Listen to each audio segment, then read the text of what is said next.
Hello, I'm Sunita Williams. I'm up here on the International Space Station. So this is Node 2. This is a really cool module. Of course, most of these modules you'll see they have 4 sides and they're put together. That way we could sort of work on a flat plane, either a wall, a floor, another wall, or the ceiling. But you know, again, all you have to do is turn yourself and your reference changes. The reason I'm bringing that up is because this is where 4 out of 6 of us sleep. And so people always ask about sleeping in space. Do you lie down? Are you in a bed? Not really, because it doesn't matter. You don't really have the sensation of lying down. You just sit in your sleeping bag. So here's one sleep station right here. I'm going in right now. You can follow me if you want. So I'm inside. It's sort of like a little phone booth, but it's pretty comfy. I've got a sleeping bag right here that we sleep in, so we don't have sort of like a little bit of a cover. We don't fly all over the place. But you know, you can sleep in any orientation. I have it feeling like I'm standing up right now, but like you saw, I'm on the floor. But it doesn't matter if I turn over and I sleep upside down. I don't have any sensation in my head that tells me that I'm upside down, so it really doesn't matter. The sleep station is also like a little office. We've got a computer in here. As you can see, we've got a couple little toys. I've got some books. I've got some clothes and other things that make it sort of like home. I'm coming out. And just for reference, that's one sleep station. This one's another. Right here. There's one on the ceiling, if you want to call it. Right here. And then there's a 4th on the other wall over here. So all of us sleep in a little bit of a circle. All right, come on back. There's more to show you.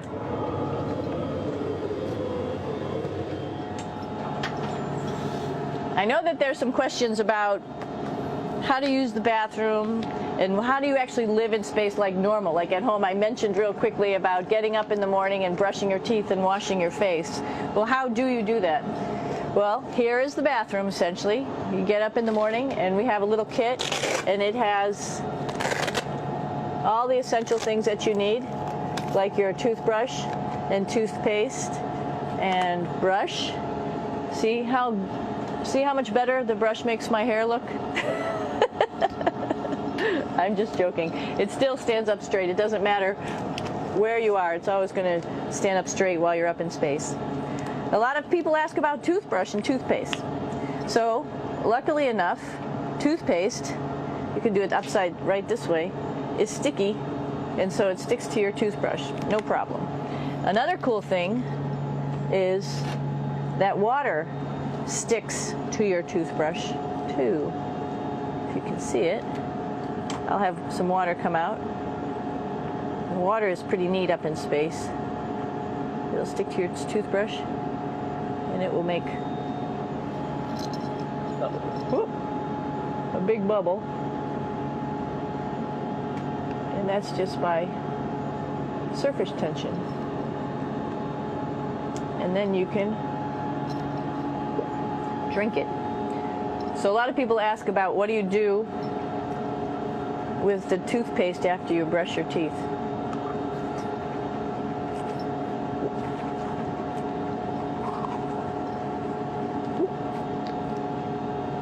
Two options.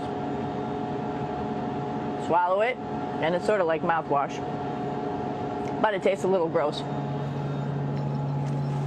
Or you can just spit it out in a paper towel, and then you don't have to worry about it. Swallowing thing I wouldn't recommend at home. I'm only up here for 4 months, so it's not that bad. One of the most pressing questions about living in space, of course, is the bathroom. So let's take a look at that little piece of work. Come on in.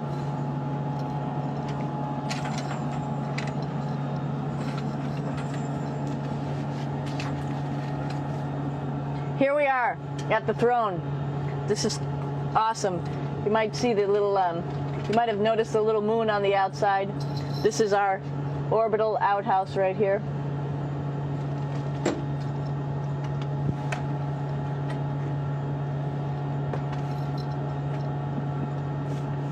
And of course, it serves for two functions. Number 2, right here. I'll show you.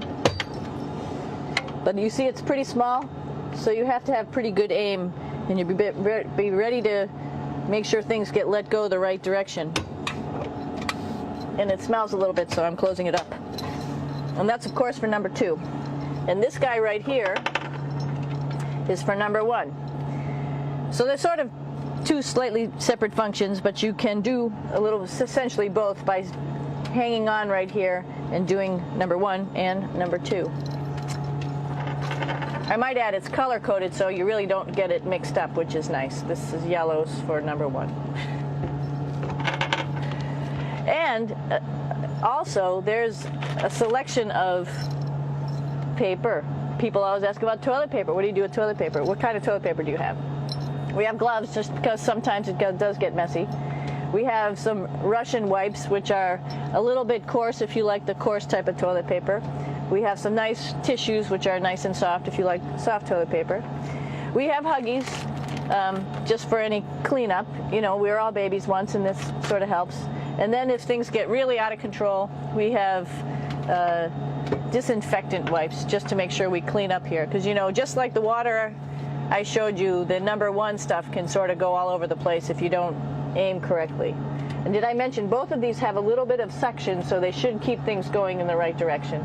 But like I said, sometimes things get a little out of control if you are out of control yourself flying around. So we have lots of protective stuff.